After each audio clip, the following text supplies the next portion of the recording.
ஒன்னேவான் புஸ்தகம் 3வது அதிகாரம் 22வது வசனம். அவருடைய கட்டளைகளை நாம் கைக்கொண்டு அவருக்கு முன்பாக பிரியமானவைகளை செய்கிறபடினால் நாம் வேண்டிக் கொள்வது எதுவோ அதை அவராலே பெற்றுக்கொள்கிறோம். அவர் சொல்றாரு, கர்த்தருக்கு பிரியமா நடங்க, பின்பு நீங்க கேளுங்க, கேட்கறதெல்லாம் கிடைக்கும் அப்படின்ட்டார். மகிமையை கர்த்தருக்கு மட்டும் நீங்க கொடுக்கணும். அப்படி கொடுக்கறதுனால நீங்க கர்த்தரை மகிமைப்படுத்துறீங்க. இப்போ நீங்க கேட்குறீங்க, இப்போ கேட்டது எல்லாமே கிடைக்குது அப்படின்ட்டார். கர்த்தரை மகிமைப்படுத்தணும், கர்த்தருக்கு மகிமையை கொடுக்கணும். இதுதான் கர்த்தருக்கு பிரியமானது அப்படின்னு.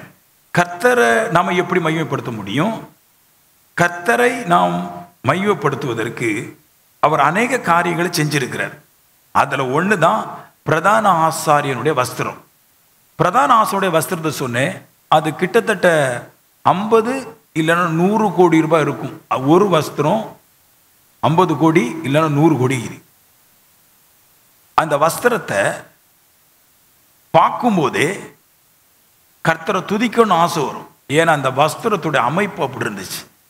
அதை எடுத்து ஆரோனுக்கு கொடுத்த போது ஆரோன் கர்த்தரை மகிமை பாராட்டினான், பின்னாடி கேட்டான், எல்லாமே அவனுக்கு கிடைச்சதுன்றார்.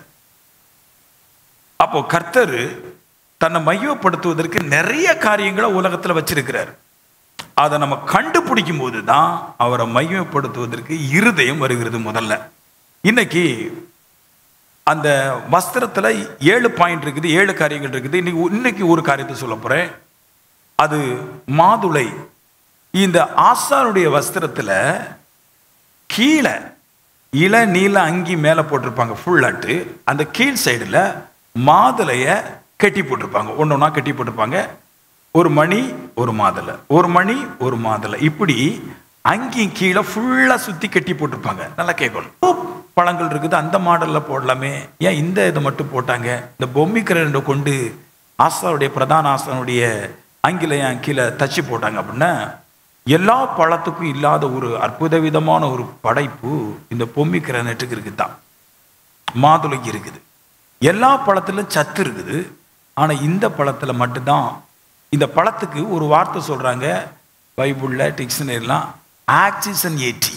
அதாவது ஒரு மனுஷனுக்கு ரத்தத்தில் ஆக்சிஜன் குறைஞ்சிச்சுன்னா இதை சாப்பிட்டா ஆக்சிஜன் கூடிரும். இந்த பழத்துக்கு தான் அந்த பவர் இருக்குது, ஆக்சிஜன். இந்த நிறைய பேருக்கு ரத்தத்தில் ஆக்சிஜன் இருக்காது, அதனால அவனுக்கு என்ன ஆயிரும்னா உணர்ச்சி இருக்காது சரீரத்தில், பின்னாடி மூளை சிந்திக்காது. இந்த 2 வேலையும் ரத்தத்தில் ஆக்சிஜன் இல்லைன்னா செய்யாதான். இப்போ இதை ஏன் அப்படி கொடுத்தாருன்னு, இந்த பழத்தை பாருங்களேன். இந்த பழத்தை திங்கும்போது ஆக்சிஜன் கூடிரும், நல்லா சுறுசுறுப்பு வரும், உணர்ச்சி வரும் இல்லையா, நல்ல சிந்தை வரும். இதெல்லாம் இதை சாப்பிடும்போது வந்துடும். அதனால நீங்க எல்லாருமே நார்மலாட்டே எல்லாருமே சரீரத்துக்கு இந்த பொம்மிக்கிறத அடிக்கடி எடுக்கிறது நல்லது. இதை ஏன் காலில் கட்டி போட்டாங்க அப்படின்னா, இந்த மாதுளை மாதிரி ஒன்று செய்து போட்டாங்க பாருங்க. அதை நடக்கும்போது அவனுடைய காலில் படும்போது, சுத்தி சுத்தி அவன் காலில் படும்போது, மணிக்கட்டில் படும்போது அவனுக்கு ஒரு உணர்வு முதல்ல வரும், அப்புறமா சிந்தை வரும். என்ன உணர்வு என்ன சிந்தை சொல்லிடுறேன். இந்த பொம்மிக்கிரனட்டை 4 நூல்னால செஞ்சிருந்தாங்க. ஒன்று இள நீல நூல், ரத்தாம்பரம் நூல், சிவப்பு நூல், வெள்ளை நூல், இந்த 4 செஞ்சாங்க. இந்த 4க்கும் 4 கேரக்டர் இருக்குது. இள நூல் நீல நூலுக்கு பரலோகம் என்று பேரு, ரத்தாம்பரத்துக்கு அரசாட்சி என்று பேரு, சிவப்பு நூலுக்கு கர்த்தருக்கு பலி செலுத்துவன் என்கிற பேரு, வெள்ளை நூலுக்கு நியாயமும் நீதியும் செய்வனுங்கிற நூல் பேரு. இவன் நடக்கும்போது இந்த பொம்மிக்கிரனட்டு அவன் காலில் படும்போது நான் நீதியும் நியாயமும் செய்கிறவன் அப்படின்ட்டு ஒரு உணர்வு கொடுக்குதான். முதல்ல பாவியான மனுஷனுக்கு காலில் படும்போது நான் நீதியும் நியாயம் தான் செய்யணும் அப்படின்ற ஒரு உணர்வு கொடுக்குது. அது மறுபடி படும்போது நான் பரலோகத்துக்கு சொந்தக்காரன், இந்த பூமியில் இருக்கிற எவைகளையும் இச்சிக்க கூடாதுங்கிற ஒரு உணர்வு கொடுக்குது. இன்னும் அவன் நடந்து போயிட்டு இருக்கும்போது கர்த்தருக்கு மட்டுமே எல்லா சூழ்நிலையிலும் பலி செலுத்துங்கிற உணர்வு கொடுக்குது. இன்னும் அவன் பிரதான ஆசாரியன் தேவனுடைய ஆலயத்துக்கு உள்ள போகும்போது அது இன்னும் உணர்த்துது, நான் இந்த பூமியில தேவனுடைய வல்லமையினால ராஜரீகம் பண்ணுவேங்கிற ஒரு உணர்வை கொடுக்குதுன்றார். இவ்வளவு உணர்வு இந்த பொமிகிரனட்ல தான் கிடைக்குது. அதனால தான் அதை போட்டாங்க. இப்போ பாருங்களேன், வெறும் பாவி ஆரோனை போல ஒரு பாவி உலகத்திலே கிடையாது. ஏன் கேளுங்க, நல்லா கேளுங்களேன். ஏன் அப்படின்னா அவன் தான் இஸ்ரவேலர்கள் எல்லாரும் கெட்டு போறதுக்கு ஆட்டுக்குட்டி உண்டு பண்ணி கொடுத்தான். அவ்வளவு மோசமான ஒரு மனுஷன், பாவி மனுஷன். அந்த பாவியான ஒரு மனுஷனுக்கு இந்த பொமிகிரனட் காலில் படும்போது, ஆண்டவரே இனிமேல் பாவமே செய்யக்கூடாது, நீதியும் நியாயம் உள்ள மனுஷனை தான் நடக்கணும், நான் உத்தமனை நடக்கணும், நான் கர்த்தரை மட்டும் தான் ஆராதிக்கணும், நான் பரலோகத்தை மட்டும்தான் ஆசைப்படணும், நான் உண்மையுள்ள மனுஷனா நடக்கணும், நான் பரிசுத்த உள்ள மனுஷன் நடக்கணும், நீதியா நடக்கணும், இந்த உலகத்துல ஆளுகை செய்யணும் அப்படின்ற ஒரு எண்ணம் கொடுக்க இப்ப என்ன ஆயிருதுன்னா அவன் கர்த்தரை மையப்படுத்த ஆரம்பிக்கிறான். அவனே சொல்றான், ஆண்டவரே பிரமாண்டமான ஒரு பாவி, நான் உலகத்துல கிட்டத்தட்ட ஒரு 30,000 பேரை விபச்சாரத்துக்குள்ள தள்ளுனேன், இஸ்ரவேல்ல நிறைய பேரை விக்கிரகாராதனை காரணம் மாற்றினேன், இதுவரைக்கும் மனுஷனுடைய மூளையிலே தோன்றாத தெய்வம்ங்கிற அது ஆட்டுக்குட்டியா உண்டாக்குறது நான் தான். இப்படிப்பட்ட ஒரு பிரதான ஒரு பாவிய உம்முடைய இளநீல நூலாலும் ரத்தாம்பர நூலாலும் அது என்னுடைய காலில் தரிச்சு என் காலில் படும்போது என்னை மிகுந்த பரிசுத்தவனாய் மாற்றினீரே, உமக்கு ஸ்தோத்திரம், உமக்கு மகிமேனும் அவன் சொல்லுவானா. 2 மாதுல இன்னொன்னு கொடுக்கு, சிந்தை, நல்ல சிந்தை கொடுக்குது. நல்லா கேளுங்க, இதை கேட்டது உங்களுக்கு புரியும். இதுல பவரை நீங்க பாருங்களேன், அற்புத விதமான பவர். இதெல்லாம் நீங்க கேட்டுட்டு உள்ள உணர்ந்துட்டீங்கன்னா நீங்க இந்த உலகத்தையே ஜெயிச்சிடலாம். இதுல அவ்வளவு ஆற்றல் இருக்குது. பிசாசு கேட்க விடாம ஒரு மாதிரி கண்ணெல்லாம் மறைக்கும், தூக்கத்தை வரும். சிந்தை, இது சிந்தை கொடுக்குதான். நிறைய பேர் சொல்லுவாங்க ஜெபம் பண்ணா வந்துடும்னு. ஜெபம் பண்ணணும், துதிக்கணும். ஆனா அதை விடவும் அதிக பவர் எங்க இருக்குன்னு உங்களுடைய சிந்தையில தான் இருக்குது. இப்ப இன்னைக்கு காட்டுறோம் பாருங்க, இந்த பொமிகிரனட் அதோடைய பவர் எவ்வளவு ஆற்றல் உள்ளதுன்னு இன்னைக்கு நான் உங்களுக்கு சொல்லட்டும். இந்த சிந்தையை பற்றி முதல்ல உங்களுக்கு பேசுறேன். நான் இஸ்ரவேல் ஜனங்கள் பெலிஸ்தீனரோடு கூட யுத்தத்துக்கு போகணும். அவங்களுக்குள்ள யுத்த காலம்னு ஒரு காலம் இருந்துச்சு. எப்படின்னா, ஆகஸ்ட் மாதம் இந்த வருஷம் சண்டை போட்டாங்கன்னா அடுத்த வருஷமும் ஆகஸ்ட் மாதம் சண்டைக்கு போகணும். யுத்த காலம்னு ஒரு காலம் வச்சிருப்பாங்க. அப்படி இருக்கும்போது இஸ்ரவேலில் ஒரு கொல்லனும் கிடையாதான். அதாவது கொல்லை இருந்தாதான் ஈட்டி அடிக்க முடியும், பட்டயத்தை வெட்ட முடியும், அதை ஷார்ப்பாக்க முடியும். பெலிஸ்தீன் என்ன பண்ணாம்னா, கொல்லை இருந்தாதானே யூதர்கள் இஸ்ரவேலர்கள் நல்ல பட்டயத்தை உண்டு பண்ணுவாங்க. அதனால பெலிஸ்தருடைய பெரிய மூளை கொல்லனை கொண்டு போட்டான். அதனால இஸ்ரவேல்ல கொல்லம் கிடையாது. இப்போ என்ன போச்சுன்னா, அவங்களுடைய பட்டயம், அவங்களுடைய ஈட்டி, அவங்களுடைய கேடகம் எல்லாம் துருப்பிடிச்சு கிடக்கு. அது செம்மையாக்குறதுக்கு ஒன்றும் இல்லையா. வேதம் சொல்லுது, அவங்ககிட்ட அறம் இருந்துச்சான், அறத்தை வச்சு ஒன்றும் பண்ண முடியாது, அவ்வளோ கூர்மையாக்க முடியாது. சரி, இப்படித்தான் ஒண்ணுமே இல்லாம சொந்த வீட்டில் இருந்த துருபிடிச்ச பாத்திரங்களை எடுத்துட்டு சண்டைக்கு போனாங்க பெலிஸ்தரோட இஸ்ரவேலர்கள். சரி, இப்படி இருக்கும்போது 600 பேர் போனாங்க யுத்தத்துக்கு. 1 சாமுவேல் 14வது அதிகாரம் அங்க இருக்குது. சரியா, 13ல பாதி வரும், 14ல தொடங்கும். சண்டைக்கு போனதெல்லாம் யாருன்னா 600 பேர். ஒருதான் சவுல், ஒருதான் யோனாத்தானான், ஒருதான் அகியா என்கிற தீர்க்கதரிசி. சரியா, இவ்வளோ பேரும் யுத்தத்துக்கு போயிருக்கிறாங்க. ஒண்ணுமே இல்லை. கேட்டுக்கிட்டு வெற்றி எப்படி வருதுன்னு பாருங்க. ஒண்ணுமே இல்லை கையில, ஒண்ணுமே இல்லாம யுத்தத்துக்கு போயிட்டாங்க. எதுக்கு நான் இதை கொண்டு வரேன்னா, உங்கள்கிட்டையும் மாதுளம் பணம் இருந்தா நீங்க இந்த உலகத்தை ஜெயிக்க முடியும். உங்கள்கிட்டையும் சிந்தையில நல்ல வார்த்தைகளை கொண்டு வந்துட்டாலே போதும், உங்க கையில பணமோ பொண்ணோ வெள்ளியோ தேவையில்லை, இந்த உலகத்தை ஜெயிக்க முடியும். சில பேருடைய கருத்து என்ன, காசு இருந்தா ஜெயிச்சிருவேன், என்கிட்ட காசு இல்லாதனால ஒண்ணுமே நடக்க மாட்டேங்குது அப்படின்றாங்க. நான் சொல்றேன், பேதுரு சொன்னா வெள்ளியோ பொண்ணோ என்கிட்ட ஒண்ணும் கிடையாது, ஆனா அவன் ஜெயிச்ச மாதிரி உலகத்துல யாரும் ஜெயிச்சு கிடையாது. பிரதான ஆசாரனுடைய கையில வெள்ளியும் பொண்ணை வச்சுட்டு பிசாசை துரத்த முடியாது. வெள்ளியும் பொண்ணை வச்சு சாப்பிடலாம், பிசாசு துரத்த முடியாது. ஞானங்களை நம்ம எடுத்துக்கொள்ள முடியாது, கொஞ்சம் கொஞ்சம் காசு கத்துக்கலாம். ஆனா இந்த மாதுளை, அவன் காலில் கிடந்த மாதுளை எவ்வளவு பவர் தருது பாருங்களேன். இப்ப சண்டைக்கு போனாங்க, 600 பேரும் சேர்ந்து மாதுளை செடிக்கு கீழே இருந்துட்டாங்க. அங்க யோனத்தானும் ஆசாரியும் அகியாவும் இருக்கிறான். அப்படி இருந்துட்டு இருக்கும்போது அவங்களுக்கு ஏன் மாதுளை செடிக்கும் கீழே வந்து இருந்தாங்கன்னா, அவங்களுக்கு தெரியும் உலகத்துல அதிகமான வல்லமை உடையது பிசாசு. இந்த உலகத்தின் அதிபதி பிசாசு. அதை ரெண்டா கிழிச்சு எறிவதற்கு இந்த மாதுளை மட்டும்தான் முடியுமா. இப்ப பாருங்க, இப்ப இவங்களுக்கு இந்த சத்தியம் தெரியும். என்ன தெரியும்?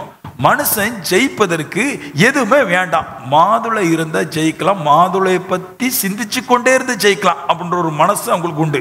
மாதுளைக்கு கீழே வந்து இருக்கிறாங்க. ஏன்னா பெலிஸ்தியர் வந்து பெரிய கூட்டம், பெரிய பெரிய கூட்டம் மட்டும் 3 பங்கா பிரிஞ்சு கிடக்குது. இவங்க வெறும் 600 பேர் தான். எப்படிதான் ஜெயிக்க போறோன்னு தெரியாது. ஆனா மாதுளைக்கு கீழே வந்து இருந்தாங்க. மாதுளைக்கு கீழே வந்து இருந்துட்டு இருக்கும்போது, அந்த மாதுளையை பார்த்துட்டு இருக்கும்போது அவங்களுடைய மனசுல பட்டது பிரதான ஆசாரியனுடைய காலில் இருக்கிற மாதுளை. இப்ப இதை சிந்திச்சுட்டே இருக்கிறாங்க. என்ன சிந்திச்சுட்டு இருக்கிறாங்க? நான் பரலோக ராஜ்யத்துக்கு மட்டும் உள்ளவன் தான். நம்ம மாதுளை செடிக்கு கீழே இருந்து மாதுளையை பத்தி சிந்திக்கிறான். மாதுளைய குணத்தை சொல்றேன். நான் பரலோக ராஜ்யத்துக்கு மட்டும் சொந்தக்காரன் நானு. 2, நான் ராஜரீகம் பண்றவன் நானு. 3, நான் கர்த்தரை மட்டும் நம்புறவன் நானு. 4, பாவம் செய்யாமல் நீதியை நியாயத்தை செய்கிறவன் நான். ஒன்றும் இப்படி இந்த பொம்மிக்கிரனேட்டை குறித்து அவன் உணர்ந்து கொண்டே இருக்கும்போது உணர்வு சிந்தைக்கு சிந்தையாய் மாறி, இருதயத்தில் சிந்தையாய் மாறி கொண்டிருக்கும் போது இப்போ ஒரு வார்த்தை சொல்றான். நல்லா கேளுங்க. இப்பதான் ஒரு வார்த்தை சொல்றான். கர்த்தருக்கு கொஞ்சம் பேரை கொண்டாயிலும் நிறைய பேரை கொண்டாயிலும் ரட்சிப்பதற்கு லெகு. ஆண்டவர் சொல்றாரு, அதாவது கையில இருக்கிற பட்டயத்தை வச்சுல ரட்சிப்பு கிடைக்கிறது. ஒரு திரள் கூட்ட ஜனங்களை வச்சு எல்லாம் ரட்சிப்பு கிடைக்கிறது. கொஞ்சம் பேரை வச்சு எல்லாம் சோர்ந்து போறது. இப்போ உதாரணத்துக்கு நான் ஒரு பாயிண்ட் சொல்றேன் பாருங்களேன். 1000 பேர் 10,000 பேர் போறான். அங்க ஒரு தீர்க்கதரிசி சொல்ல முடியாது, ஒரு அற்புதம் செய்ய முடியாது. கர்த்தருக்கு பெரிய கூட்டத்திலையும் அற்புதம் செய்யாம இருக்க முடியும். 4 பேர் இருக்கிற இடத்துல தீர்க்கதரிசி சொல்லி அற்புதத்தை பண்ண முடியும். கர்த்தருக்கு கூட்டம் முக்கியம் இல்லை, கர்த்தருக்கு எல்லா வல்லமையும் உண்டு என்று இந்த எண்ணம் இந்த பொம்மிக்கிரனேட்டை குறித்து மாதுளையை குறித்து யோசிச்சுக்கிட்டே இருக்கும்போது, அதை பார்த்துட்டு இருக்கும் போதே உணர்வு சிந்தை வந்து கொண்டே இருக்கும்போது அவனுக்கு உள்ள டக்குன்னு ஒரு உணர்வு வந்துச்சு. என்ன உணர்வா? அது கொடுத்த உணர்வு பாருங்க. கர்த்தருக்கு இந்த பெலிஸ்தியரை நாசமாக்கி போடுறதுக்கு ஒரு செகண்ட் பத்தாது, என்ன வேணாலும் பண்ணிடுவார். நல்லா கேட்டுடுங்க.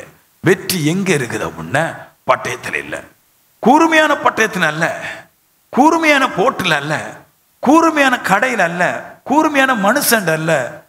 எல்லா வெற்றியும் கர்த்தர்கிட்ட இருக்குது. இந்த மனுஷன் கர்த்தரையே சிந்திச்சு கொண்டு இருந்துட்டான்னா, கர்த்தரையே யோசிச்சு கொண்டு இருந்துட்டான்னா, இந்த மனுஷன் உலகத்தை ஜெயிச்சிடறான். சிந்தையை பற்றி நீங்க எவ்வளவு தூரம் படிச்சிருக்கீங்க தெரியாது. ஜபத்தை பற்றி நல்லா படிச்சிருப்பீங்க, சிந்தையை பற்றி நிறைய படிச்சது கிடையாது இல்லையா? ஒரு காலம் தான் பாருங்க, டக்குன்னு உலகத்துல பணக்காரனா இருக்கான், உலகத்தை ஆள்றான். எதுனால கேட்டீங்கன்னா, நீங்க சொல்லலாம் ஜபம் பண்ணா ஜெயம். அவனுக்கு ஜபம்னா என்ன தெரியாது, அவனுக்கு துதினா என்ன தெரியாது. ஆனா உலகத்தை ஆள்ற அளவுக்கு அவன் ஜெயிக்கிறான் அப்படின்னா ஒண்ணும் கிடையாதுங்க. அவன் சிந்தையில பர்ஃபெக்டான். ஏன்னா ஜெயம் கொடுக்கிறவைகளை மட்டுமே சிந்திக்கிறான். சிந்தையில விலையினம் வரக்கூடாது, சிந்தையில ஜெயத்தை மட்டும் பெறுகிறத மட்டும்தான் சிந்திக்கணும். இப்ப பாருங்க, சிந்தனை என்ன அப்படின்னு கேட்டீங்கன்னா, சிந்தனை குறித்து 1 பேதுரு 4 அதிகாரத்தில் 1 வசனம் 2 சொல்லுது, சிந்தனை என்பது ஒரு ஆயுதம். சொல்லுங்களேன் எல்லாரும், ஏமேன். சிந்தையை ஆயுதமாக தரித்துக் கொள்ளுங்கள் அப்படின்றது. சிந்தைங்கிறது என்னது? ஆயுதம். இது என்ன செய்தான்? இது ஒரு ஆயுதம். உலகத்தில் இருக்கிற எல்லா ஆயுதத்தை பார்க்கலும் பயங்கரமான ஒரு ஆயுதம் சிந்தை. இது சிந்தை என்னும் ஆயுதத்தை தரித்துக் கொள்ளும் சொல்றாரு. இது உள்ள வரணும். இப்ப பாருங்க, நான் கடல்ல ஒரு சாதா மீன் பிடிச்சிட்டு இருந்த ஒரு ஆளு, நான் ஊழியக்காரன் ஆகணும்னு சிந்திச்சேன். அந்த சிந்தை என்னை ஊழியக்காரனை மாத்திட்டு, ஊழியக்காரனா இருந்த மட்டும் போதாது, தீர்க்கதரிசியா மாறணும்னு சிந்திச்சேன். என்னை தீர்க்கதரிசியை மாத்திட்டு, அடுத்து தீர்க்கதரிசியா இருந்தா மட்டும் போதாது, பெரிய அற்புதனாய் மாற வேண்டும் என்று எனக்கு சிந்தை வருது. எனக்கு அதுக்கும் என்ன கூட்டி கொண்டு போகுது. இதை ஒரு பட்டயத்தினாலேயோ ஒரு காசு கொடுத்தோ ஒரு மனுஷனுடைய உதவினால வாங்க முடியாது. இது சிந்தையினால் ஜெயிக்கிறோம். இப்போ பிரதான ஆசிரியரை குறித்து முதல்ல பேசுறேன் பாருங்க. சிந்தை 2 முக்கியமான விஷயத்தை செஞ்சிடும். நீங்க என்ன சிந்திச்சாலும் கிறிஸ்துக்குள்ள சிந்திங்க, சக்சஸ் உண்டாயிரும். பொம்மிக்கிரனேட் செடிக்கு கீழே இருந்துட்டு இருந்தாங்க இல்லையா? இருந்துட்டு இருக்கும் போது இந்த ஆசாரியனாகிய அகியாவும் இந்த யோனத்தானும் வெறும் 2 பேரு பல ஆயிரக்கணக்கான பேர் இருக்கிற கூட்டத்தில் யுத்தத்துக்கு சண்டைக்கு போனாங்க. 600 பேர் வந்தாங்க, ஆனா சண்டைக்கு 2 பேர் தான் போனான். எப்படி போனான்னு கேட்டீங்கன்னா, அவன் பட்டயத்தை பத்தி யோசிக்கல, துருப்பிடிச்சிருக்கிற நிலைமையை பத்தி யோசிக்கல. அவன் யோசிச்சது இந்த ஆசானுடைய பாதத்துல கிடக்கிறதான மாதிரியை பற்றி யோசிச்சுட்டு இருந்தான், சிந்திச்சுட்டு இருந்தான் இல்லையா? இப்போ அவன் சிந்திச்சுட்டு இருக்கும் போதே கர்த்தர் அவனுக்கு வெளிப்பட்டார். நல்லா புரிஞ்சுக்கங்க, நீங்க சிந்தையில தான் பிசாசு தாக்கும். இப்போ நீங்க ஒரு தவறான படத்தை பார்த்துட்டே இருந்தாலே உங்க சிந்தையை ஏதோ ஒன்று கட்டி பிடிக்கும். அப்புறமா நீங்க அந்த என்ன சிந்திச்சிங்களோ அந்த சிந்தையில இருந்து அதை செய்யாமல் உங்களால மூவ் ஆக முடியாது, வெளிப்பட முடியாது. உங்களுக்கு புரிச்சுதா? நீ என்ன சிந்திக்கிறீங்களோ அந்த சிந்தை கூர்மையாயிடுச்சுன்னா அதை நீங்க செய்யாம, அது நல்லதோ கெட்டதோ களவோ அடியோ பாவமோ எதுவோ எதை சிந்திச்சு கூர்மையாகிட்டீங்களோ பின்னாடி அதை உங்களை செய்யாமல் நீங்க ரிலீஸ் ஆக முடியாது. அதான் சிந்தையோட பவர். நல்லா கேட்டுங்க, இவன் சிந்திச்சுட்டே இருக்கிறான். மாதுளை பழத்தை குத்து சிந்திச்சுட்டே இருக்கான். பிரதான ஆசனுடைய கால இருக்க மாதுளை பத்தி சிந்திச்சுட்டே இருக்கான். சிந்திச்சுட்டே இருக்கும் போது அது அவனுடைய இருதயம் கூர்மையாக கூர்மையாக அந்த கூர்மையில ஒண்ணு அவனை கட்டி விட்டது. நல்லா கேளுங்க, நீங்க சிந்திச்சுட்டே இருந்தீங்கன்னா, பாவத்தை சிந்திச்சுட்டே இருந்தீங்கன்னா பாவம் உங்களை கட்டும். அப்படி போல இவன் தேவ காரியத்தை குறித்து சிந்திச்சுட்டு கொண்டே இருக்கும்போது ஒன்று அவனை கட்டினது. தேவ ஆவியானவர் அவனுக்கு ஒரு அடையாளத்தை கொடுத்தார். பாருங்க, இப்ப பாருங்க, அவன் சொல்றான், என்ன சொன்னா, கர்த்தருக்கு 2 பேரை கொண்டாலும் சேர்த்து தர முடியும், 50,000 கொண்டாலும் சேர்த்து தர முடியும். கர்த்தருக்கு ஆள் முக்கியம் கிடையாது, கணக்கு முக்கியம் கிடையாது, பட்டம் முக்கியம் கிடையாது, அவரால் எல்லாம் கூடும். ஆனா அந்த விசுவாசம் வந்துச்சு. ஆனா அவன் சிந்திச்சு கொண்டு இருக்கும் போது ஒரு அற்புத விதமான ஒரு வெளிப்பாடு அவனுக்கு தோன்றி விட்டது. ஆவியானவரோட பேச ஆரம்பிச்சிட்டாரு. எப்படி பேசுறாருன்னு அவன் சொல்றான் பாருங்க.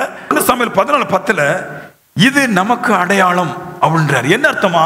அவர் தேவத்தை குறித்து சிந்திச்சுட்டே இருக்கும்போது, ஆசாரியனுடைய பாதத்தில் இருக்கிற அந்த பொம்மிக்கரண்டத்தை குறித்து சிந்திச்சு கொண்டு இருக்கும்போது அந்த சிந்தனையில டக்குன்னு ஒன்று தோன்றிச்சான், ஒரு அடையாளம் தோன்றிச்சான். நல்லா கேளுங்க, நான் பாடுறேன், நான் பாடுறேன், நான் ஜெபிக்கிறேன், பிரசங்கம் பண்றேன், இப்படி தேவனுடைய காரியத்தை நான் சிந்திச்சு ஒன்ன பண்ணி கொண்டு இருக்கும்போது டக்குன்னு எனக்கு ஒரு படமோ ஒரு சவுண்டோ கேட்குது. நீங்க நம்பணும், நீங்க நம்பி தான் ஆகணும். இந்த சபையில் இருக்க நம்பி தான் ஆகணும். எனக்கு அது தாராளமா நடக்கிறதுனால இது நடக்கிறது. இப்ப பாருங்க என்ன நடந்துச்சாம். அவன் இந்த தெய்வீக காரியத்தை குறித்து சிந்திச்சு கொண்டிருக்கும் போது ஒண்ணு நடந்துச்சாம், அடையாளம் நடந்துச்சாம். அடையாளத்தை 9 வசனத்துல 10 வசனத்துல சொல்றாரு. 1 சாமுவேல் 14:9-10 பெலிஸ்தர் கிட்ட சொல்றாரு, நாங்கள் உங்களிடத்தில் வரமட்டும் நில்லுங்கள் என்று நம்மோடு பெலிஸ்தர்கள் சொல்வாரானால் நிலையிலே நிற்போம். அதாவது பெலிஸ்தர் சொல்லுவாங்களாம், நாங்க உங்களிடத்துல வர்றோம் அப்படி சொன்னா நீங்க ஜெயிக்க முடியாது, இஸ்ரவேல் ஜெயிக்க முடியாது, நின்னுறணும், திருப்பி பேருன்னு அர்த்தமா. எங்களிடத்தில் ஏறி வாருங்கள் என்றால் கர்த்தர் அவர்களை நம்மிடத்தில் ஒப்பு கொடுத்தார் அர்த்தமா. என்ன சொல்றாருன்னா, அதாவது ஜெபம் பண்ணிட்டே இருக்கும்போது, அதாவது சிந்திச்சு கொண்டே இருக்கும்போது, ஜெபம் பண்ணவும் இல்லை, சிந்திச்சு கொண்டிருக்கும் போது சிந்தையில தேவன் பேசிச்சான். என்னன்னு பேசிச்சான்? பெலிஸ்தர்கள் சொல்லுவாங்களாம், எங்களிடத்துல ஏறி வாருங்கன்னு. அப்படி ஏறி வாருங்கன்னு பெலிஸ்தர் சொல்லிட்டா ஜெயம் உங்களுக்கு. நாங்க ஏறி வரோம் சொன்னா ஜெயம் பெலிஸ்தருக்குன்னு கர்த்தர் ஜெபத்தில் அல்ல தியானத்துல சொல்லிட்டாராம். அதாவது சிந்தையில சொல்லிட்டார், சிந்திச்சுட்டு சொல்லிட்டார். இப்ப நான் சொல்றேன், சிந்தை எப்படிப்பட்ட ஒரு ஆயுதம். என்ன ஒண்ணு வேண்டாங்க, என் நிலைமை துருபிடிச்சு கிடக்கலாம், என் நிலைமை நாசமா போய் கிடக்கலாம், எனக்கு எதுவுமே இல்லாம இருக்கலாம், பணம் இல்லாம இருக்கலாம், பொருள் இருக்கலாம், பொண்ணு இல்லாம இருக்கலாம், எதுவுமே இல்லாம இருக்கலாங்க. நான் சொல்லுவேன், நீ கர்த்தரை சிந்திச்சு கொண்டே இருந்தா அந்த சிந்தை பயங்கரமான அற்புதத்தை செய்யும்படிக்காய் நீ செய்ய போற பாதையை, நீ போக போறிய பாதை அது உனக்கு திட்டமாய் போதிக்கும். எல்லாரும் எங்க திரும்ப மாற்றான்? சிந்தையில தான் மாற்றான், வேற எங்கேயுமே மாற்றம் கிடையாது. கண்ணுல மாற்றம் கிடையாது. கண்ணால கண்டு சிந்தையில சிந்திக்கிறான் இல்லையா? வாயினால பேசுறதை எடுத்து சிந்திக்கிறான், காதனால கேட்கறத கேட்டு சிந்திக்கிறான். சிந்தை தான் ஒரு மனுஷனை கெடுக்கவும் செய்யறது, சிந்தை தான் ஒரு மனுஷன் நல்லாக்குறது. நான் சொல்லுவேன், கிறிஸ்து இயேசுவை குறித்த சிந்தையிலேயே இருக்கு கடவுள் பைபிள் சொல்லுது. கிறிஸ்து இயேசுவின் சிந்தையே உங்களுக்கு இருக்கு கடவுள். என்னங்க அர்த்தம் அது? கிறிஸ்து இயேசுவின் சிந்தையே உங்களுக்கு இருக்கு கடவுள். பிலிப்பியர்ல 2 சொல்றாரு. என்ன அர்த்தம் அப்படின்னா, கிறிஸ்து இயேசு இந்த உலகத்தை ஜெயிச்சார் பாருங்க. அவர் எப்படின்னா, அவர் சிந்தையினால தான் ஜெயிச்சாராம். புரியுதா உங்களுக்கு? கிறிஸ்து இயேசுவுடைய சிந்தையே உங்களுக்கு உண்டாக கடவுள்னா, அவர் ஏதோ வந்தாரு, ஜெபம் பண்ணாரு, விடிய காலம் ஜெபம் பண்ணாரு, அவர் யூதர்கள் பிடிச்சாங்க, ரோமர்கள் கொன்னாங்க, அடக்கம் பண்ணாங்க, எந்திரிச்சு போயிட்டாங்க, அப்படி கிடையாதான். அப்படி கிடையாது. இவர் எப்படி இந்த உலகத்தை ஜெயிச்சாரு, எப்படி மரணத்தை ஜெயிச்சாரு? மரணத்தை நான் விழுங்குவேன் என்று அவர் சிந்தித்துக் கொண்டே இருந்தாராம். அந்த சிந்தனைக்காகவே தன்னை தயார்படுத்தின பொழுது, அந்த சிந்தனையை செய்து பாவம் இல்லாமல் மரித்த போது அந்த சிந்தனையை ஜெயமாக்கும்படிக்க சிந்திக்க வேண்டும் என்று சொன்ன தேவன் சிந்தனையை செய்த மனுஷனை உயிரோடு எழுப்பினாராம். இப்படிதான் இயேசு கிறிஸ்து உயிரோடு எழுப்பினார். சிந்தை பயங்கரமான ஒரு ஆற்றல். பிசாசு சிந்தையை தான் பிடிக்கும், தேவனும் சிந்தையை தான் பிடிப்பாரு. நீ எதை சிந்திக்கிறீங்களோ அதுக்கு நீங்கள் அடிமையாகி விடுவீர்கள். அதனால இந்த மாதிரி அடையாளங்களை போட்டு விட்டாரு. அவன் நடக்கும் போது அந்த மாதுளை வந்து இடிக்கும் போது, நான் பரிசுத்தவான், நான் கர்த்தரை துதிக்கிறவன், நான் நீதி செய்கிறவன், நான் நியாயம் செய்கிறவன், நான் உலகத்தான் அல்ல, நான் பாவத்தான் அல்ல, இந்த பூமிக்கு சொந்தக்காரன் அல்ல, இச்சைக்கு சொந்தக்காரன் அல்ல, நான் பெண்களுக்கு சொந்தக்காரன் அல்ல, பணத்துக்கு சொந்தக்காரன் அல்ல. இப்படி அவன் இருதயத்தில் சொல்ல சொல்ல சொல்ல சொல்ல உணர்வை கொடுக்க கொடுக்க அதை சிந்திக்க சிந்திக்க சிந்திக்க அவன் மகா பரிசுத்தவனாய் மாறி விடுகிறான். ஒரு பரிசுத்தவன் எப்படிங்க மகா பரிசுத்தவனா மாற முடியும்? எல்லாம் சொல்ற மாதிரி ஜெபமா கிடையாது. ஜெபம் கிடையாது, ஜெபம் தேவையானதான். ஒரு பரிசுத்தவான் எப்படி இந்த ஆரோன் மகா பரிசுத்தவனாய் மாறுறானா, அவன் சிந்தையில பாவத்தை சிந்திக்காமல் அவன் சிந்தையில எப்பொழுதுமே தேவத்தை குறித்து சிந்திக்கிறான். அதுக்கு தான் அந்த அடையாளம். எப்பவுமே இதை குறித்து சிந்திக்கிறான். நம்ம நோயை குறித்து சிந்திக்கிறோம், பிரச்சனை குறித்து சிந்திக்கிறோம், பாட குறித்து சிந்திக்கிறோம். சவுலுடைய மகன் யோனத்தான் ஒமிக்ரேட் என்ற மரத்துக்கு கீழிருந்து அந்த பழத்தை குறித்து சிந்திக்கிறான். எல்லாரும் சிந்திக்கிறாங்க, பட்டம் சரியில்லையே, நூல் சரியில்லையே, எனக்கு பிரச்சனையே சிந்திக்கிறான். நான் சொல்றேன், பிரச்சனையை சிந்திக்கிறவன் ஜெயிக்க மாட்டான். நாம் எதை சிந்திக்க வேண்டும் என்று கர்த்தர் எழுதி வச்சிருக்கிறாரோ அதை சிந்திக்கிறவன் உலகத்தை ஜெயிச்சிடறான். இங்க இருக்கிற அநேக பேர் பிரச்சனையை சிந்திக்கிறான். ஐயோ எனக்கு அந்த பிரச்சனை, எனக்கு இந்த பிரச்சனை, எனக்கு அந்த பாடு, எனக்கு இவ்வளவு பிரச்சனை, எனக்கு அது, இந்த குத்த அழுகிறது, கண்ணீர், கவலை, இது எல்லாம் தேவராஜன் சொந்தமானது அல்ல. வேதம் சொல்லுது, கவலை இல்லை, இனி கண்ணீர் இல்லை, இனி அழுகை இல்லை, இனி துக்கம் இல்லை. எங்கன்னா பரலோக ராஜ்யத்துல. நீங்க பரலோக ராஜ்யத்துல இல்லாத விஷயத்தை அங்க கொண்டு போவாதீங்க. பரலோக ராஜ்யத்துல இருக்கிறது பரிசுத்தம், நீதி. இப்படிப்பட்ட விஷயத்தையே சிந்தித்துக் கொண்டிருங்கள், பரலோகம் திறக்கும். இதை சிந்திக்கின்றார். இதை சிந்திங்க. இல்லையே நான் என்ன பண்ணுவேன்? நானும் உங்களை மாதிரி ஒருத்தன் பாருங்க, நானும் ஒண்ணு இல்லையே, நானும் ஒண்ணு இல்லைன்னா நான் ஒண்ணு இல்லாம தான் இருப்பேன்.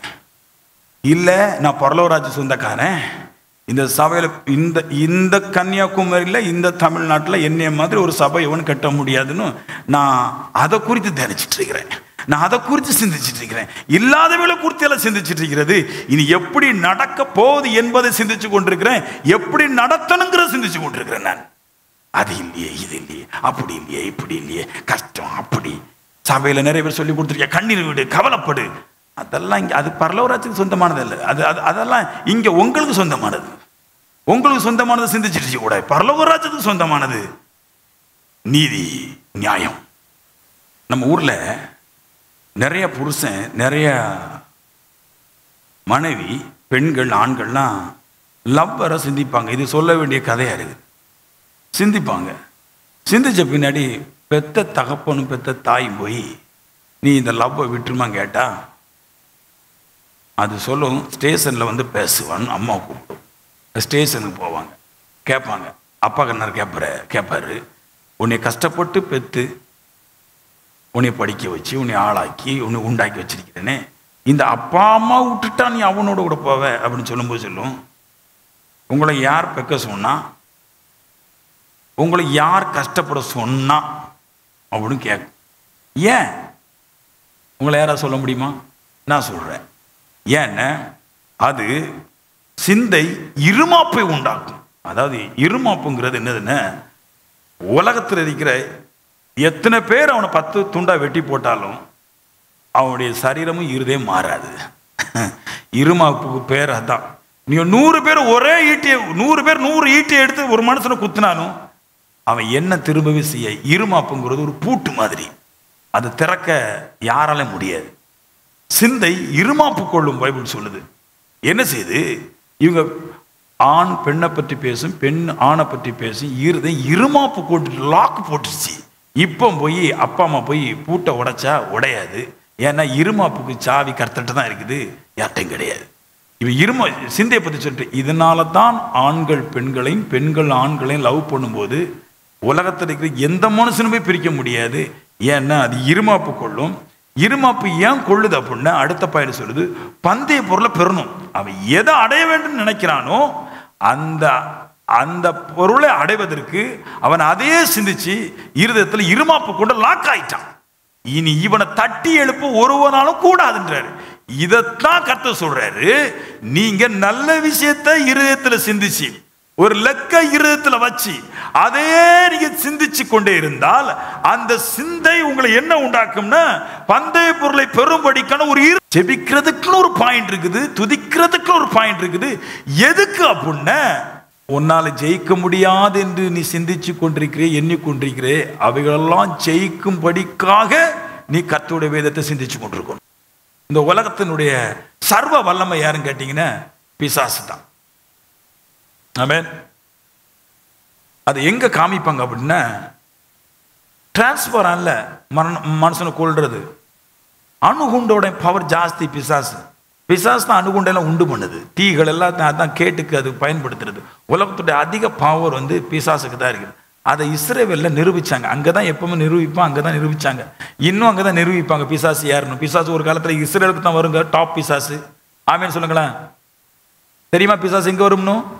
பிசாசு இஸ்ரேலுக்கு தான் வரும். இனி முதல்ல பிசாசு நம்மளுக்கு நம்மகிட்ட இருக்க குட்டி பிசாசு வால் தான் இங்கே இருக்குது, குசும்பு பிசாசு நம்மகிட்ட இருக்கிறது. டாப் பிசாசு இஸ்ரேலில் தான் வந்து இறங்கும். அப்போதான் இயேசு வருவார். எல்லாமே அங்கே தான் இருந்துச்சு, தொடக்கம் அங்கே தான், முடிவு அங்கே தான், இல்லையா? இஸ்ரேவேல்ல ஆலயம் வச்சிருந்தாங்க இல்லையா? அதுல மகா பரிசுத்த ஸ்தலம்னு ஒரு இடம் இருந்துச்சு. அதுக்கு அடுத்தால திரைச்சீலைன்னு ஒன்று இருக்கும். அதை தாண்டி பரிசுத்த ஸ்தலம்னு ஒன்று இருக்கும். அதை தாண்டி வெளிப்புறம்னு ஒன்று இருக்கும். இந்த மகா பரிசுத்த ஸ்தலத்துக்கும் பரிசுத்த ஸ்தலத்துக்கும் நடுசுல திரைச்சீலைன்னு ஒன்று கட்டியிருப்பான். அதுக்கு பேர் தான் பிசாசு. ஆமென் சொல்லுங்க. எல்லாரும் சொல்லுவாங்க பாருங்க, அந்த திரைச்சிலையை மகா பரிசுத்த ஆசாரியன் அதை கிழிச்சிட்டு உள்ள போவான், தாண்டி உள்ள போவான்.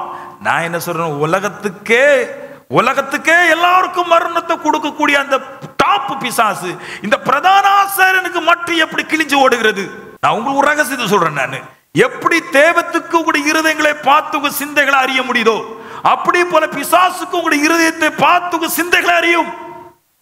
பிசாசு பிடிக்கிற இடமே சிந்தை தான். அதை பிடிச்சிட்டு மாட்டிக்குவான் மனுஷன். வேற எதை பிடிச்சாலும் பாவம் செய்வான். மனுஷனுக்கு கையை வெட்டி போடுங்க, கோட்டை அடிப்பான். கையில் அதை நிறைய பேர் கோட்டை குடிக்கிறத பாக்குறேன் நான். எதை பிடிச்சாலும் மனுஷன் பாவம் செய்வான். சிந்தையை பிடிச்சா மட்டும் தான் நிற்பான். அது இந்த சிந்தையை தேவத்துக்கு கொடுத்தவன் தான் மகாபிரதான ஆசாரியன். இப்ப பாரு எப்படி அந்த திரைச்சில கிழிதுன்னு. இவன் போய் பிரதான ஆசாரியன் போறான் பாருங்க. அந்த ஆடையை போட்ட இளநீல நூனால் உண்டாக்கப்பட்ட அந்த பெரிய அங்கி அவன் காலில் வந்து கீழே இருந்து மேல இருந்து வரும்போது, நடக்கும்போது, அவன் வெளிப்புறத்திலிருந்து உள்புறம் போகும்போது அவனுடைய இருதயம் எல்லாம் அப்படியே பரலோக ராஜ்யத்துக்கு சொந்தக்காரனாய், பாவம் இல்லாதவனாய், கர்த்தரை மட்டும் சார்ந்திருக்கிறவனாய், பிசாசை ஆளுகிறவனாய், நீதி நியாயம் செய்யக்கூடியவனாங்கிற அந்த எண்ணத்தை அது கொடுக்க கொடுக்க கொடுக்க கொடுக்க கொடுக்க கொடுக்க கொடுக்க கொடுக்க கொடுக்க கொடுக்க இப்போ வருஷத்துக்கு ஒரு முறை பரிசுத்த ஸ்தலத்திலிருந்து மகா பரிசுத்த ஸ்தலத்துக்கு போற அந்த பிரதான ஆசாரிய அந்த வஸ்திரத்துல அந்த பிசாசுட்ட கை வைக்கும் போது, திரைச்சீலில் கை வைக்கும் போது அது அப்படியே நேரம் ரெண்டா கிழிதுனா எதுக்குன்னு? அது தானா கிழியாது, அது கிழியலங்க, அது இடம் கொடுக்குது. பிசாசு இடம் கொடுக்குது. என்ன தாண்டி போறதுக்கு, பிசாசை தாண்டி போறதுக்கு பிசாசு அனுமதிக்குது. எவனையும் பிசாசு அனுமதிக்காது, இவனை மட்டும் அனுமதிக்க. என்ன பிசாசம் இருதயத்துடைய நினைவுகளை அறிஞ்சிருக்கிறார். இந்த பிரதானாசோட நினைவுகளை ஒரு சொட்டு பாவம் இல்லாதபடிக்கு அவன் சிந்தையை பர்ஃபெக்ட் ஆக்குனதுல பிசாசு இடம் கொடுக்காம விட்டு போயிட்டு. பிசாசை இப்படிதான் துரத்த முடியும். எவன் பிசாசை துரத்த முடியும்? ஜெபிக்கிறவன் அல்ல. இங்க நம்ம எல்லாம் ஜெபிக்காத ஜெபமாங்க, ஜெப தேவையான ஒன்றா. அதுல பின்னாடி சொல்றேன் எப்படி அது இந்த பவரை எப்படி அதுல வந்து ஒட்டுறது, அதுல வந்து ஜாயின் பண்றது எப்படின்னு, எப்படி துதியில ஜெபத்துல எப்படி இந்த சிந்தையை கொண்டு ஜாயின் பண்றது. இந்த பவர் கிடைச்சிட்டு இந்த ஆற்றல் எனக்கு வந்து என் ஜெபத்துல என் துதிலையும் தேவ சிந்தையை நான் வந்து பில்ட் பண்ணிட்டேன்னா பிசாசை ஜெயிச்சிருவேன். நான் இதுல என் கண்டுபிடிக்க எனக்கு பிசாசை துரத்தணும். பிசாசு எனக்கு இடம் வளைக்கணும், இடம் ஒதுக்கணும். நான் நிக்கிற இடத்துல ஆடணும், என்னை விட்டு ஓடி போகணும். நான் கண்டுபிடிக்கிறேன் எப்படியாவது பிசாசை துரத்தணும், பிசாசை ஜெயிக்கணும். அப்ப நான் என்ன செய்யணும்? பிரதான ஆசாரிய என்ன செய்தானோ, எதை உடுத்து கொண்டானோ அதை நான் உடுத்துட்டேன், பிசாசை ஜெயிச்சிருவேன் நான். ஆமீன் சொல்லுங்களேன். அவன் பக்கத்துல போய் நிற்கும் போது திரைச்சல் ஆடும், கடவுடன் ஆடும். அவன் உள்ள போகும்போது கையை இப்படி ஒரு விரல் அதை இப்படி இப்படி விரலை இப்படி மேல இருந்து கீழே இழுக்கும் போது அந்த விரல் அந்த திரைச்சல அப்படியே தகர்ந்து ஓடும். இப்போ உள்ள போறான். ஒரு ரகசியத்தை நான் ஒன்று சொல்றேன். தேவத்திட்ட எத்தனை பேர் வாங்கன்னு நினைக்கிறீங்க? நான் கடவுளால நல்லா இருக்கணும், நான் பெரிய ஐஸ்வர்யவனா மாறணும், நான் ஆசீர்வதிக்கப்பட்ட மனுஷனா மாறணும்னு எத்தனை பேர் நினைக்கிறீங்க? ஒரு ரகத்தை சொல்றேன், எந்த நன்மையும் எந்த பழமும் எந்த கனியும் தோலுக்கு உள்ளதான் இருக்குமே தவிர கனி வெளியே இருக்காது. புரிஞ்சுக்க. நீ தேவத்திட்ட போய் ஒன்று வாங்கணும்ன, நீ ஒரு தேங்காவை தின்னணும்ன, நீ மடலை உரிச்சு தேங்காவை உடைக்காம நீ கனி தின்ன முடியாது. ஒரு மாம்பழத்தை டேஸ்ட் பண்ண அது தோலை நல்லா உரிச்சதான் பர்ஃபெக்ட் டேஸ்ட் கிடைக்கும். அந்த மாதிரி தான் ஒரு மீனை நல்லா டேஸ்ட் பண்ணணும் கூட அதை செதில் எடுத்தான் டேஸ்ட் பண்ண முடியும். கர்த்தரை டேஸ்ட் பண்ணணும்னா நீ பிசாசை ஜெயிச்சு தான் டேஸ்ட் பண்ண முடியும். தெய்வங்கிறது நீ நினைக்கிற மாதிரி கையிலையும் காலையும் கடக்கிற பொருள் அல்ல, அது பொக்கிஷம். அதை நீ பார்க்கணும் அப்படின்னா இந்த உலகத்துடைய பாவத்தை ஜெயித்தாலே ஒழிய நீ அதை பார்க்க முடியாது. நான் சொல்றேன், உலகத்துடைய பாவத்தை எல்லாம் அந்த சரீரத்தை எல்லாம் சரீரத்தில் சட்டையை இப்படி வைமா சிஸ்டர் சொல்லுவாங்க, அந்த அந்த சிஸ்டர் உங்களுக்கு சட்டை இதில் லூஸ் ஆகி இங்கே டைட்டாக இருக்கு, நீங்கள் இன்னும் லூஸ் ஆவீங்க. இதுக்கு பிசாசு பார்த்துட்டு ஹாப்பி பார்த்துட்டு நல்லா மாட்டிக்கிட்டா வருதுன்னு சொல்லும். நம்மளுக்கு எங்க எங்க எங்க எதை பண்ணணுமே தெரியாம போயிடுச்சு பாருங்க. சிந்தையில பிடிச்சிக்க. உன் சிந்தை ஒண்ணுல கமிட் ஆயிட்டேன், இனி உன்னைய மாத்துவதற்கு ஒருவனாலும் கூடாது, இந்த உலகத்துடைய பிசாசுனாலும் கூடாது. நீ கை வச்ச அவன் தான் செத்து போன தவிர நீ சாக மாட்ட. அதான் பிரதான ஆசாரியனுடைய பாதத்துல கடக்கிறதான பொம்மிக்கிரனட்டு. பொம்மிக்கிரனட்டு மகிமை ஏன் கட்டுனாங்கன்னு நிறைய பேர் கேட்கறாங்க. நீங்க படிச்சு பாருங்க, பொம்மிக்கிரனட்டை பற்றி தான் எழுதிருக்குது. இங்க அடிக்கிற அடி, இந்த காலில் அடிக்கிற பொம்மிக்கிரனட்டு இருதயத்துக்கு உள்ள சிந்தைய அது மெருகேத்திட்டே இருக்கும். தெய்வ வார்த்தைகளை குறித்து அது பேசு. தெய்வ வார்த்தைகளை எடுத்து நான் உள்ளுக்குள்ள வச்சுட்டே இருந்தா அது என் சிந்தையை மறுவப்படுத்துது.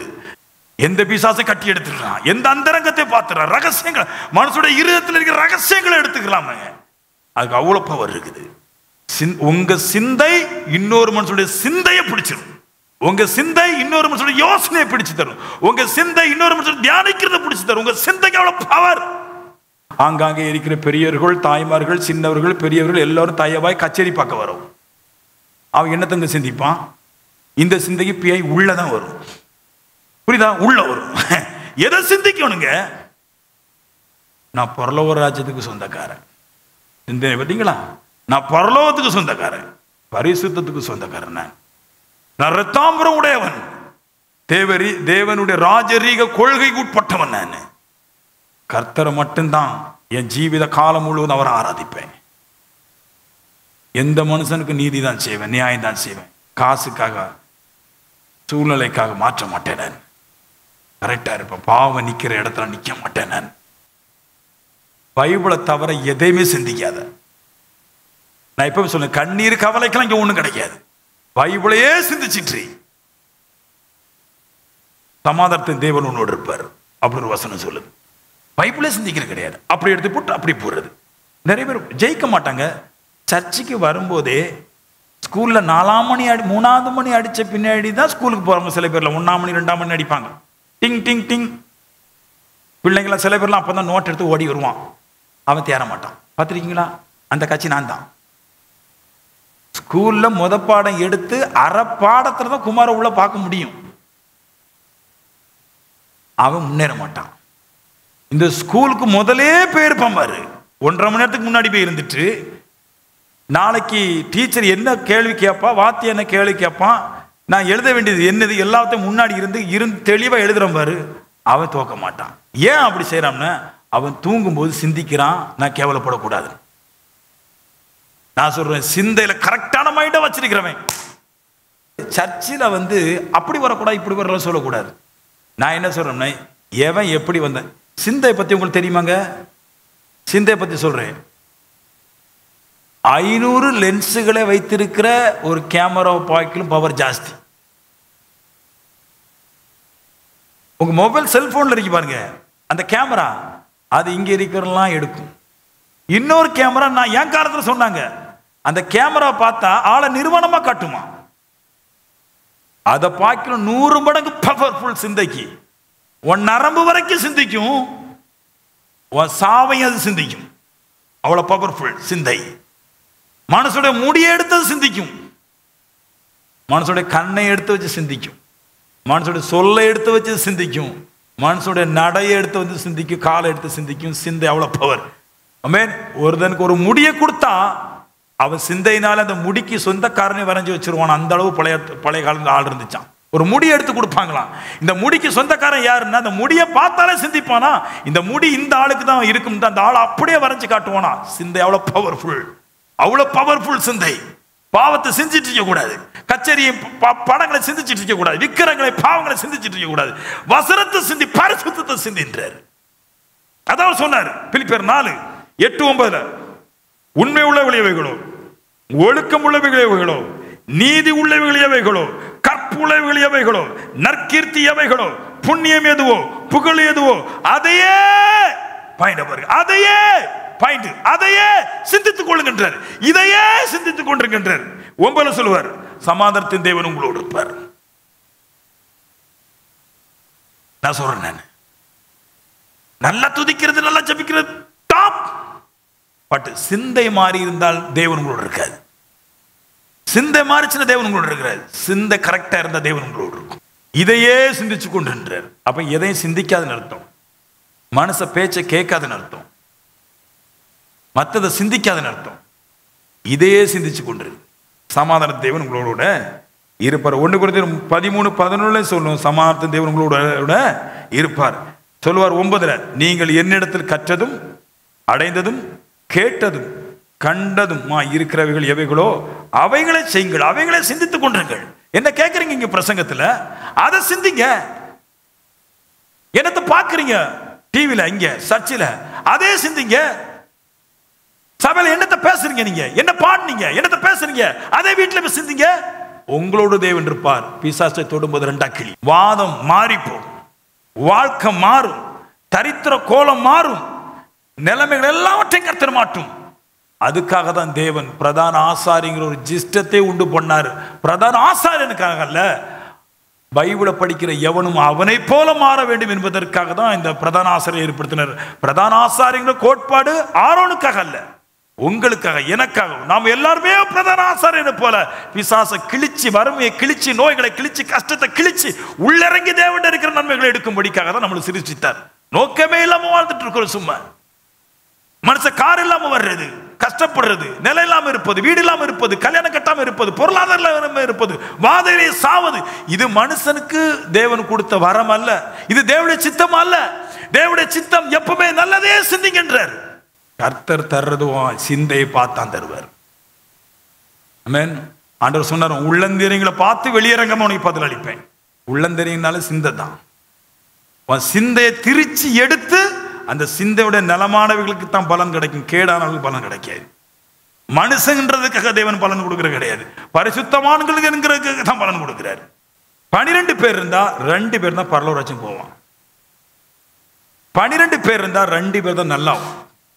ஏன்னா 10 பேர் இதை தியானிக்க மாட்டான், 2 பேர் தான் தியானிப்பான். ஒரு சபையா இருந்தா 2 பேர் நல்லா வருவான், 10 பேர் கெட்டு தான் போவான். ஏன் அந்த 2 பேரை பத்தி குறை சொல்றதே வாழ்க்கை. எப்படி பாருங்களேன், நீங்க ஐஸ்வர்யவனா மாறணும், உலகத்தை ஜெயிக்கணும், பிசாசை துரத்தணும், வாழ்க்கை மாறணும் அப்படின்னா ஃபர்ஸ்ட் துதிக்கிறவனா இருக்கணும். யூத குலத்தை சார வேண்டும். யூதன் என்றால் துதி என்று அர்த்தம். 2வது எப்ராயிம் தேசத்தானாக மாற வேண்டும், சண்டை போடணும், அவனும் தேவனுக்கான துதிக்கக்கூடிய ஆற்றல் உள்ளவனா இருக்கிறான். இந்த 2 கேரக்டர் ஒரு மனுஷன் வளராமல் அவன் சிந்தையை தனக்குள்ள கட்டுப்படுத்த முடியாது. இந்த ஃபர்ஸ்ட் படி, 1 ஜெபத்தை படி, 2வது துதிசை. இந்த 2ம் தான் உனக்கு லெகுவான கிறிஸ்தவத்துடைய 2 படி. இந்த 2மே இல்லைன்னா நீ சிந்தையில பரிசுத்தத்தை கட்டுப்படுத்தி உன் சரீரத்தை கட்டுப்படுத்தி வைப்பது கூடாத ஒரு விஷயம். அதனாலதான் இப்ப சொல்லுவேன், ஆர்ப்பரி தேவ சமூகத்தில் இசையை பார்க்காத. இங்க இசையை போட்டா நாங்க ஆர்ப்பரிச்சிட்டு இருக்கிறேன், நான் உள்ளுக்குள்ள கொமுறது, அதுதான் ஆர்ப்பரிக்கிறது. யார் இசை போடுறாங்களா இப்போ நீங்க கைத்தட்டுறீங்களா? மற்ற சபையை மாதிரி அறிவே இல்லாம என்ன சொன்னாலும் பார்த்து என்ன சொன்னாலும் சில சபை நீ பார்த்திருக்கியா? நீ போறிக்க சபைக்கு போறிக்க, சில சபைக்கு எதுக்கு தான் கைத்தட்டு? ஒரு மனுஷனை பார்த்தேன் நான், அவர் வந்தாரு, அவர் அப்பப்ப ஒரு வாரத்துக்கு ஒருக்கா இல்லாட்டி ஒரு மாசத்துக்கு ஒரு 500 அவர் கொடுக்கணும். கொடுப்பேன் நான். அந்த 500 வந்தோம் சவுண்ட் கூடிடும் அவருக்கு. 300 சவுண்ட் குறவு, 500 கேப்பி அடிப்பார். சரி என்னாச்சுன்னு பாஸ்டர், நான் ஒரு விஷயத்துல ஸ்லிப் ஆயிட்டேன். அவருக்கு வயசு 76 போகுது. என்னத்துல பாஸ்டர் ஸ்லிப் ஆகுனீங்க? அவ்வளவு வைராக்கியம் பாஸ்டர், எனக்கு மாத்திரை எடுக்க கூடாதுன்னு. சரி, என்னவோ தெரியல, நான் மாத்திரை எடுக்காம இருந்தது நாய்க்கோ ஆக்சிடென்ட்டுக்கோ தெரிஞ்சிருக்கி, வந்து இடிச்சு இடியில கால் உடைஞ்சு போச்சு. மறுகணம் பார்த்தேன், ஆஸ்பத்திரியில் கண்ணை முடிச்சேன். விசுவாசத்தை எங்க கொண்டு வச்சான் பாருங்களா. உமக்கு எதுக்குவே நாயும் ஆக்சிடென்ட் வந்து விழுந்துச்சு தெரியலையே. நான் சொல்றேன், நீ ஆவிக்குரியவன மாத்திரத்தை ஆவிக்குரியவனவங்க கிடையாது. நான் சொல்றேன், நீ எங்க எதுக்கு உனக்கு ஆக்சிடென்ட் வந்துச்சு? உன் விசுவாச கேடானது ஏன் வந்துச்சுன்னா, உன் சிந்தையில பாவம். சிந்தையை விட்டுட்டான். அவன் எப்படி விட்டான்? மவன் ஒரு பொண்ணை சைட் அடிச்சான். லூச மெண்டல் லவ் பண்ணிச்சு. லூசு பிச்சிருச்சு. மெண்டல் தனிமை. மெண்டலுக்கு கோவம் வந்துருச்சு. ஏன் லூசு என்னை விட்டு போனதுனால அவளுக்கு முன்னாடி புதிய லூசை நான் கெட்டுவேன். அதுதான் அந்த மெண்டலுக்கு ஆணவம். லூசு போனதுனால புதிய லூசை கட்டணும். இந்த மெண்டல் புதிய லூசை கட்டுச்சு. அது ரசிக்கப்படாத ஒரு குடும்பத்தில் போய் சிஎஸ்ல போய் இந்த மெண்டல் அந்த லூசுக்கு சைக்கோ போய் கெட்ட கடவுள் பார்த்துச்சு. நீ வெள்ளை வேட்டியை உடுத்துட்டு கக்கையில பைபிளை வச்சுட்டு ஏன்னு ஓடுறிய, சிந்தைய வலுவ விட்டுட்டிய பாவின்ட்டு. நாய் ஓடி வந்துச்சு. ஒத்த முட்டு லாரியில விழுந்தான். லாரி ஒரு இடி.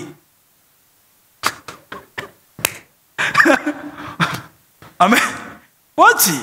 ஏன்னா எல்லாருடைய நினைப்பு இதை சரீரத்தை மாற்றுவதும், இல்ல ட்ரெஸ்ஸை மாற்றுவதும், கண்ணீர் விடுறதும் ஆவிக்குரிய வாழ்க்கை.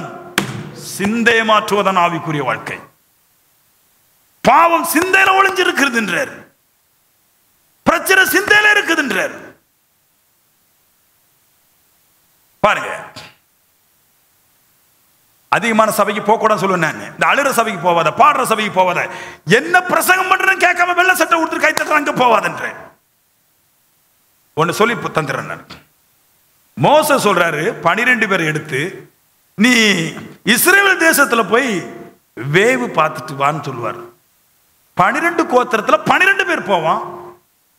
ஒரு யூதா கோத்திரத்துல யோசுவா, எப்ராஹிம் கோத்திரத்துல காலேப். இப்படி 2 பேர், மற்ற பேர் மற்ற 10 கோத்திரத்தை போறாங்க. போயிட்டு 40 நாள் கழிச்சு வந்தாங்க.